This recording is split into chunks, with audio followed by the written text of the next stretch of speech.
Ito po, ito ang mensahe ko po kay Senator Jingo Estrada. Senator Jingo Estrada, gumising na po kayo sa katotohanan. Hindi na po Estrada country ang San Juan.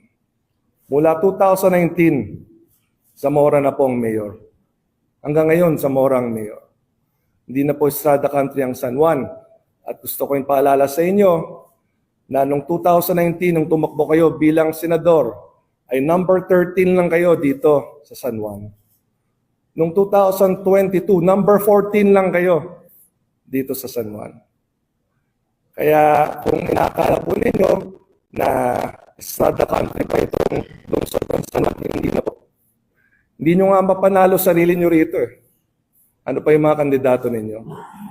Hindi ko po kailangan ng flying voters para manalo dito sa San Juan. Napatunayan ko na po yan sapagkat pagkatapos po nung ako'y manalo noong 2019 ay virtually unopposed na po ako nitong mga sumunod na eleksyon.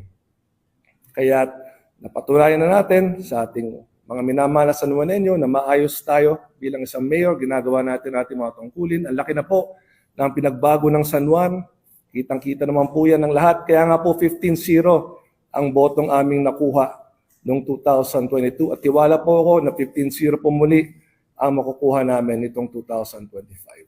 So, again, it is a reminder to Senator Jingo Estrada.